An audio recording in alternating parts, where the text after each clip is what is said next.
औज़ुबिल्लाहि मिनश्शैतानिर्रजीम बिस्मिल्लाहिर्रहमानिर्रहीम। अस्सलामु अलैकुम वरहमतुल्लाहि वबरकातुहू। डियर स्टूडेंट्स, कैसे हैं आप? उम्मीद है खैरियत से होंगे। तो चलें शुरू करते हैं। आज हमारा लेक्चर नंबर 7 है EMT2 का BS third term physics morning.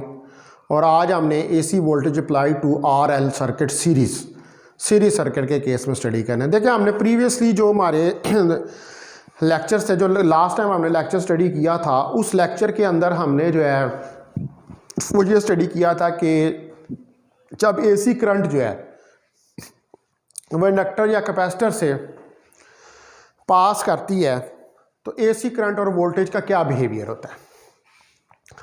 तो ये कल हमने डिटेल से देखा था कि कैपेसिटर के केस में करंट लीड कर जाती है और इंडक्टर के केस में वोल्टेज लीड कर जाता है। ठीक है, तो अब हमने देखना है कि ये तो हमने अलग-अलग AC का बिहेवियर जो है उसको स्टडी किया था, ठीक है, सेपरेटली, यानी कि हमने। लेकिन अगर अब हम ये कम्बिनेशन ले लें, यानी कि एक ऐसा सर्किट सपोज करें कि जिसमें AC सोर्स जो है वो आपकी एक इंडक्टर और रेजिस्टेंस के अक्रॉस लगी हुई है और उस कंबाइन सर्किट के अंदर से जो है वो AC करंट गुजरता है, तो उस सर्किट की इम्पीडेंस क्या होगी, यानी कि टोटल रिएक्टेंस जो है या उस टोटल रेजिस्टेंस जो है उस सर्किट की क्या होगी, वो हमने कैलकुलेट करके देखना है। और इसमें देखना है कि फिर करंट और वोल्टेज जब इंडक्टर और रेजिस्टेंस से पास करते हैं तो उनका क्या बिहेवियर जो है वो हमारे पास होता है। तो सपोज करें कि हमारे पास एक RL सीरीज सर्किट है। सपोज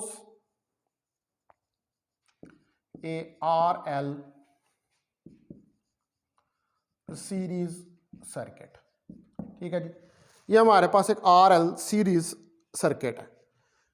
ये देखें आप, हमारे पास यहाँ पर ये AC सोर्स है, ये एक रेजिस्टेंस है,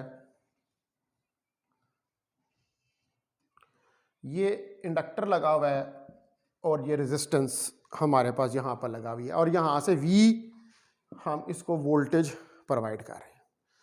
तो ये जो V वोल्टेज है, हमें पता है कि इसकी फॉर्म आता है V0 sine of omega T है। तो ये हमारे पास क्या है कि RL सीरीज सर्किट है। तो अब इस RL सीरीज सर्किट के ऊपर अगर हम किरचॉफ रूल जो है वो लगाएं, देखें यहाँ पर वोल्टेज ड्रॉप VR है, यहाँ पर वोल्टेज ड्रॉप VL है। तो इस पर अगर किरचॉफ रूल लगा दें तो टोटल V जो है हमारे पास VR प्लस VL के बराबर आएगा। तो ये आ जाएगा हमारे पास VR बाय ओहम्स लॉ को आप रिकॉल करें तो VR जो है हमारे पास IR के बराबर होगा और VL जो है हमारे पास LdI/dt के बराबर होगा। तो ये आ जाएगा हमारे पास IR प्लस LdI/dt। ये इक्वेशन हमारे पास बन जाएगी। ये हमारे पास इक्वेशन नंबर 1 होगी और ये वाली इक्वेशन हमारे पास इक्वेशन नंबर 2 जो है वो आ जाएगी। तो हमारे पास एक RL सीरीज सर्किट है। RL सीरीज सर्किट जो है उसमें को हमने AC सोर्स के साथ कनेक्ट किया हुआ है। किरचॉफ रूल लगाकर हमने वोल्टेज की इक्वेशन जो है V = IR प्लस LdI/dt जो है उसको कैलकुलेट किया, ठीक है। किरचॉफ का वोल्टेज रूल जो है वो हमने यहां पर लगाया। तो अगर हमारे पास स्टेडी स्टेट है, ठीक है, तो जो फाइनल करंट है सर्किट के अंदर, it should very sinusoidally with time with frequency omega. अगर स्टेडी स्टेट है, यानी कि स्टेट जो है उसके अंदर वेरिएशन नहीं आ रही, वो स्टेडी है, तो तब हमारे पास जो सर्किट के अंदर करंट होगी वो साइनोसॉइडली फ्रीक्वेंसी ओमेगा से जो है वो बिहेव करेगी।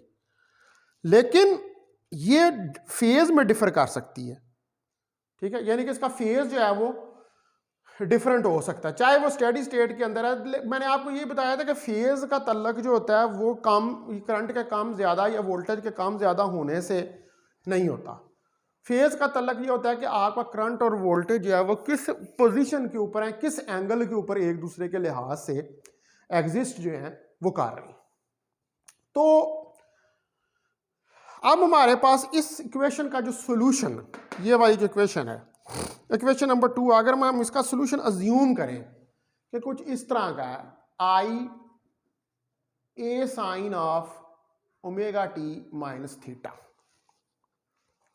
ये मैं कहूँ कि अगर कोई सोल्यूशन है इस इक्वेशन 2 का, तो अगर ये इक्वेशन 3 जो है ये इक्वेशन 2 का सोल्यूशन है, तो फिर इसे सेटिस्फाई करना होगा इक्वेशन नंबर 2 को। और अगर इसको इक्वेशन नंबर 2 को सेटिस्फाई करना होगा तो फिर हमें ये चेक करना पड़ेगा कि आया कि ये इक्वेशन नंबर 2 को सेटिस्फाई कर रही है या नहीं कर रही है। यहां पर ए जो है वो एम्पलीट्यूड है और थीटा जो है फेज कांस्टेंट है, जो कि हमने डिटरमिन करना है। ठीक है जी। ए जो है वो एम्पलीट्यूड है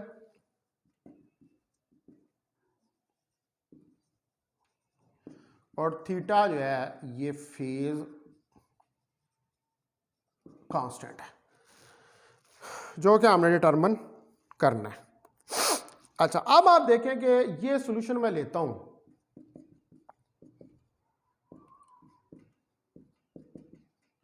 और इसका डेरिवेटिव लेता हूं विद रिस्पेक्ट टू टी।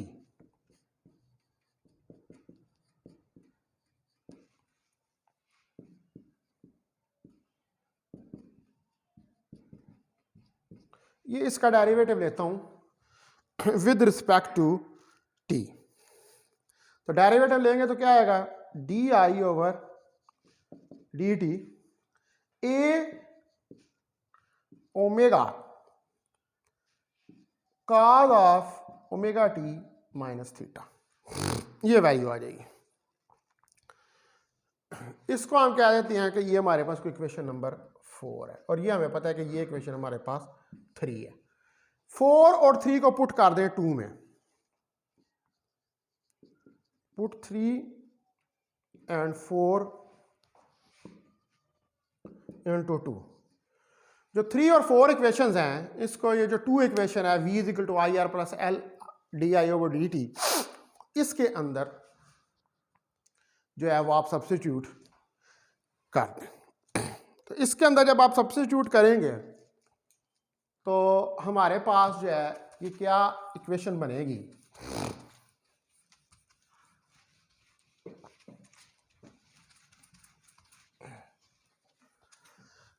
ये देखें, ये हमारे पास इक्वेशन आ जाएगी omega L A cos of omega T minus theta plus R A sine of omega T minus theta is equal to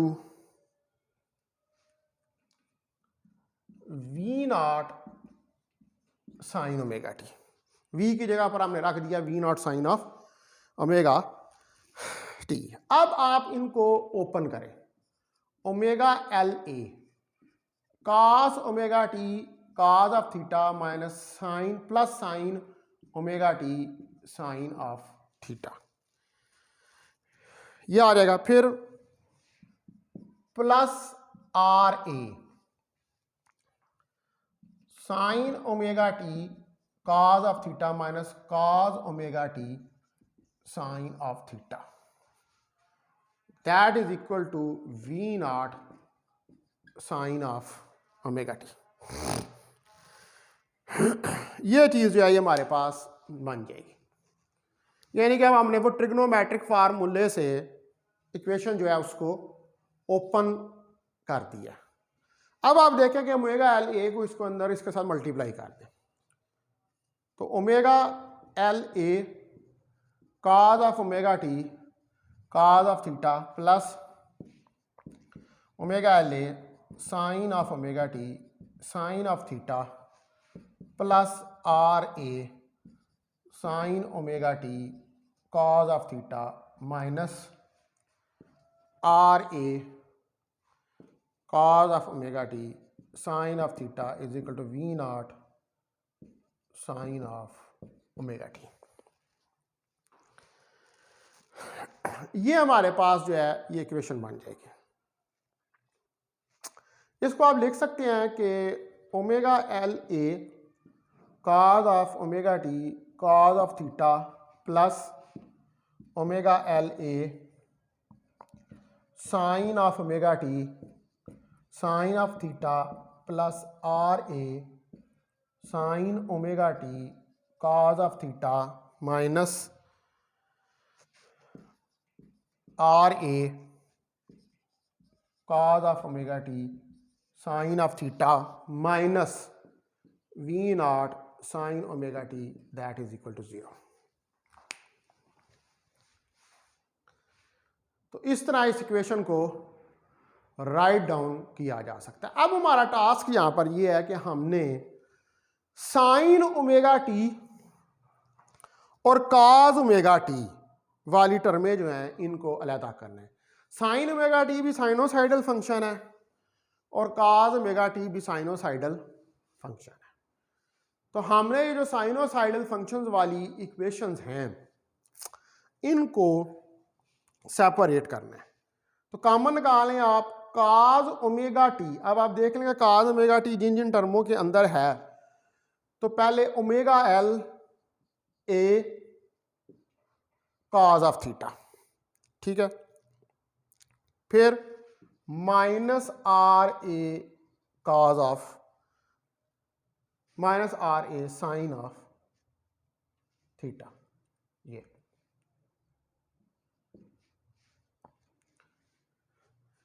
minus R A sine of theta, ये वही term, ठीक है जी।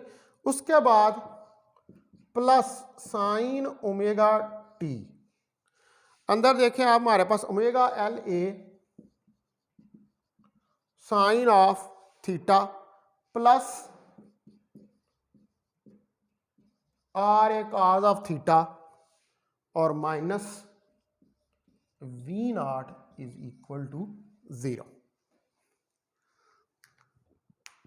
ये हमने साइन ओमेगा टी और cos omega t जो है इनको इन साइनोसाइडल फंक्शंस को कॉमन निकाल के अलहदा कर लिया। अब हमें इस बात का पता है कि जो हमारे पास ये साइनोसाइडल फंक्शंस हैं, sine omega T is not equal to 0 और इसी तरह cos omega T is not equal to 0, ये तो 0 नहीं हो सकते। लेकिन इनके अंदर ये जो इक्वेशंस हैं omega L A cos of theta minus R A sine of theta is equal to 0 और दूसरी equation omega L A sine of theta plus R A cos of theta minus B naught is equal to 0। ये हमें equation हमारे पास आ जाएंगी। तो जो ये वाली इक्वेशन है इसको हम क्या देते हैं कि ये इक्वेशन नंबर 5 जो हमारे पास आ गई है, इसको क्या कहते हैं, ये 5a आ गई है और ये हमारे पास कोई इक्वेशन 5 आ गई। तो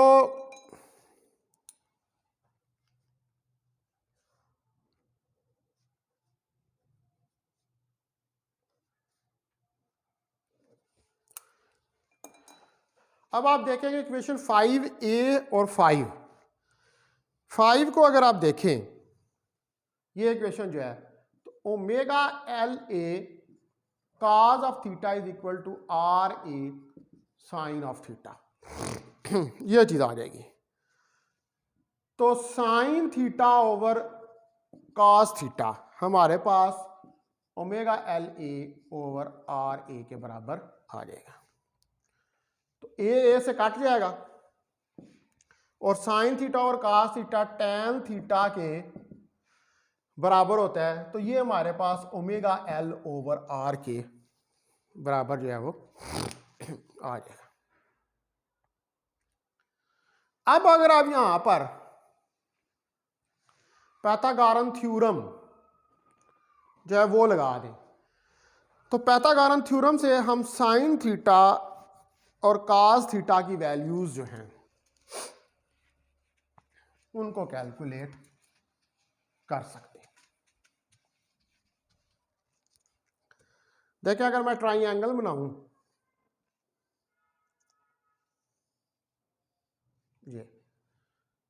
ये टैन थीटा है, ये हमारे पास टैन थीटा क्या होता है, मूद बटा बेस, परपेंडिकुलर ओवर बेस।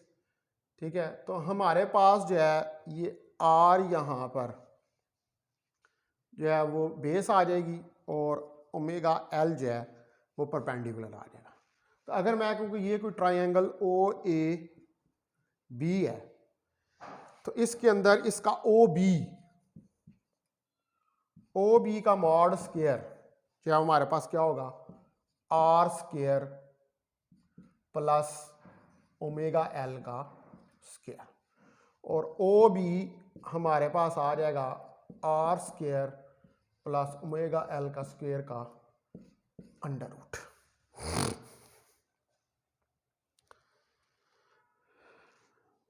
ठीक है, तो अब यहां से आप साइन थीटा और कास थीटा की वैल्यूज जो हैं उनको निकाल सकते हैं।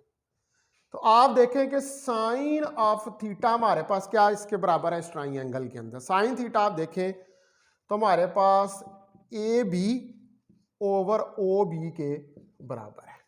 तो ए बी हमारे पास क्या है, ओमेगा एल, और ओ बी हमने निकाला है अभी R square plus omega L का स्क्वायर का अंडर रूट।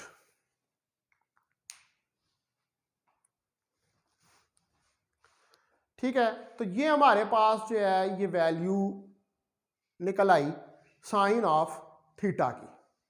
इसी तरह आप काज ऑफ थीटा भी निकाल सकते हैं। काज ऑफ थीटा हमारे पास देखें कि बेस ओवर हाइपोटेन्यूज, तो बेस कितनी है, A O over O B, तो R over are square plus omega L का स्क्वायर का अंडर रूट। ये हमारे पास कॉज ऑफ थीटा की वैल्यू जो है वो निकल आई।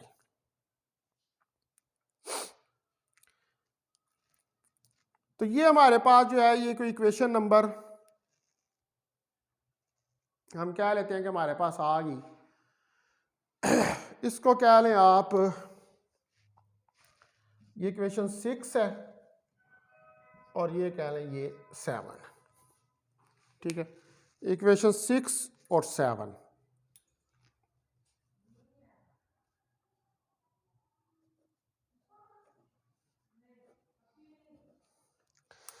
तो ये जो इक्वेशन 6 और 7 है, इनको आप सब्स्टिट्यूट कर दें इक्वेशन नंबर 5A के अंदर। ठीक है, जिसको हमने कहा इक्वेशन 5A, उस इक्वेशन 5A के अंदर ये जो इक्वेशंस हैं इनको सब्स्टिट्यूट कर दें।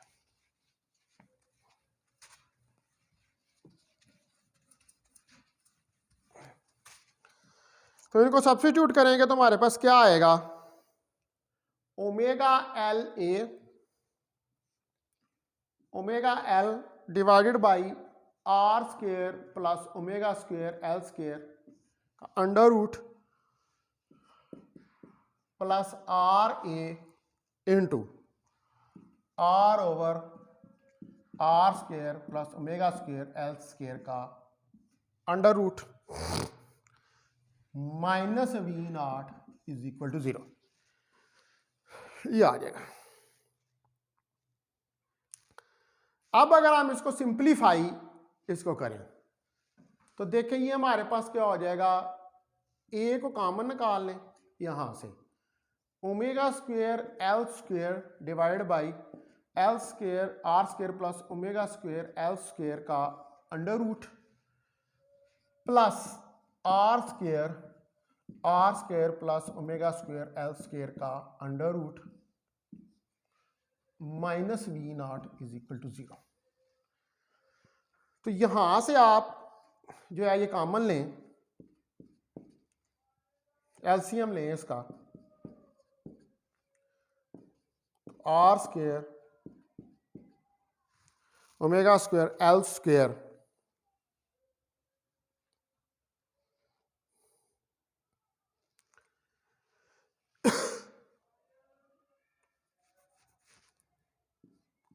का under root minus V0 is equal to 0 के बराबर ये आ जाएगा।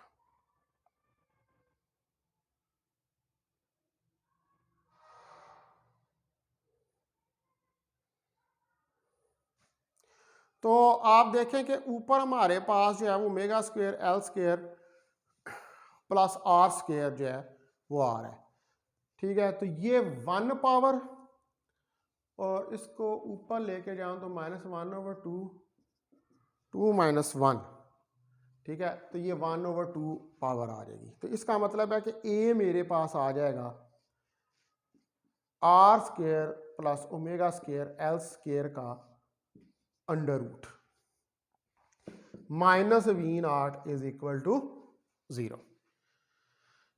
ये चीज मेरे पास आ जाएगी। तो यहां से आप ए की वैल्यू जो है उसको निकाल सकते हैं। ये V0 को उस तरफ ले जाएं तो ये आ जाएगा हमारे पास ए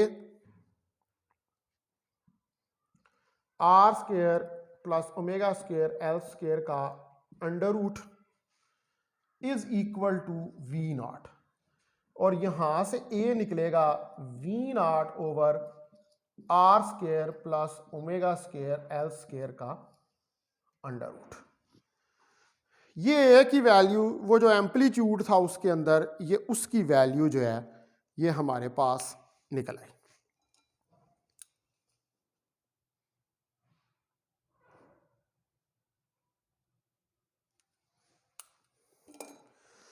ठीक है जी।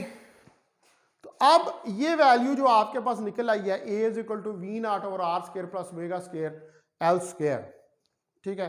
ये वैल्यू जो है, इस वैल्यू को आप सब्स्टिट्यूट करें जो सॉल्यूशन था आपका उसके अंदर।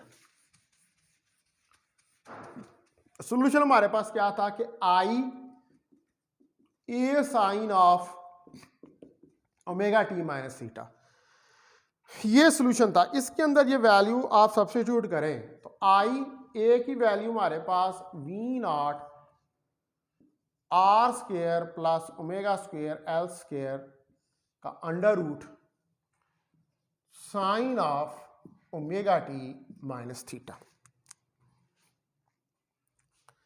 ये हमारे पास जो है ये इक्वेशन आ गई।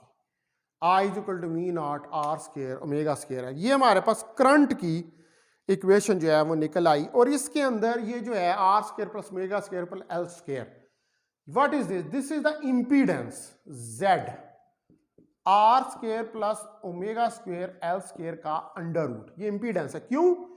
क्योंकि Z R square plus X square L, ये एक्स एल जो है ये ओमेगा एल के बराबर होती है। What is this? This is reactance. ये हमारे पास रिएक्टेंस है किसी इंडक्टर की। X L is equal to omega L. What is this? This is the reactance of the inductor. ये हमारे पास इंडक्टर की जो है वो रिएक्टेंस है, ठीक है। तो ये हमारे पास जो है अब निकल आया, ये इक्वेशन क्या आ जाएगी हमारे पास? इस इक्वेशन को हम लिख सकते हैं i is equal to V over Z sine of omega T minus theta. तो अगर आप ओहम्स लॉ को रिकॉल करें तो अकॉर्डिंग टू ओहम्स लॉ जो हमारे पास V0 I0 Z के बराबर होता है, तो I0 यहां पर V0 ओवर Z के बराबर है the maximum current. I is equal to I0 sine of omega T minus theta, और Z जो है यहां पर इंपीडेंस ऑफ द सर्किट है। Z क्या है? Impedance of the circuit. Z जो है ये हमारे पास सर्किट की इंपीडेंस है, यानी कि कंबाइंड रेजिस्टेंस है सर्किट की।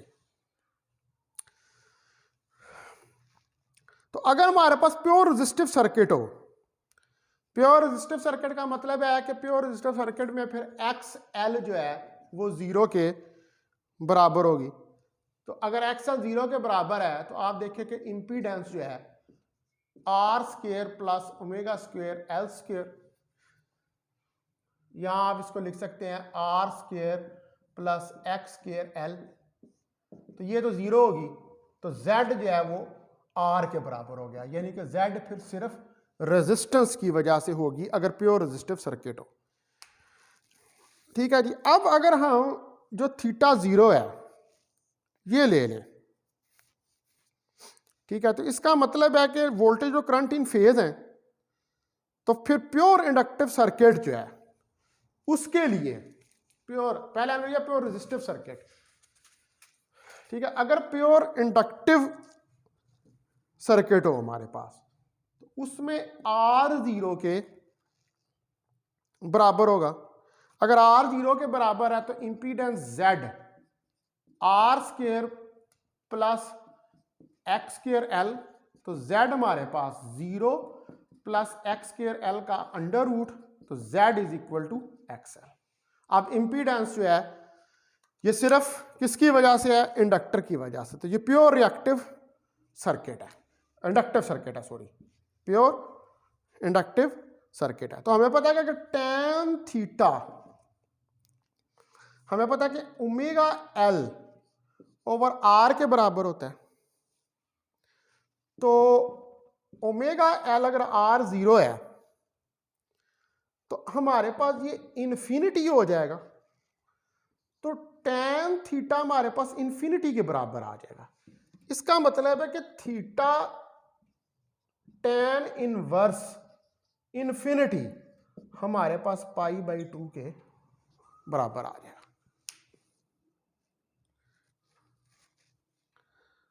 ठीक है जी। तो थीटा की वैल्यू यहां पर हमने कितनी निकाल ली? π/2। तो अब जो आपके पास सॉल्यूशन है, जो आपने अभी निकाला है, वो सॉल्यूशन है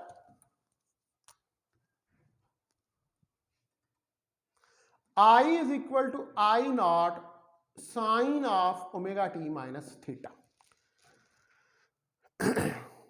ठीक है, तो इसके अंदर I0 की वैल्यू जो है वो है तो है V0 ओवर ओमेगा L, और sine of omega T minus π/2 ये आपने निकाला है। और इसको अगर ओपन करें तो sine omega T cos π/2 minus cos omega T sine π/2 के बराबर ये आ जाएगा।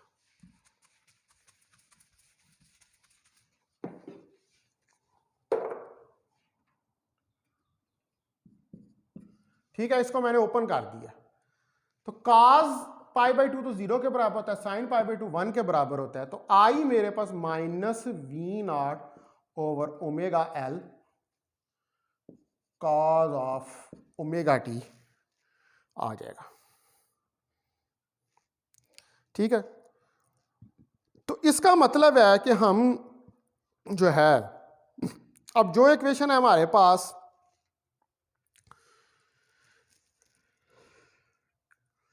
V0 यानी कि जिस तरह ये हमने इक्वेशन लिखी है इसी तरह V0 के लिए भी हम इक्वेशन राइट डाउन कर सकते हैं कि V0 sine of omega t plus π/2। ठीक है जी। और इसके लिए I की जो वैल्यू है वो अगर हम लिखें तो वो आ जाएगी V V0/ओमेगा L sign omega T, या आप कह सकते हैं I = I0 sign omega T.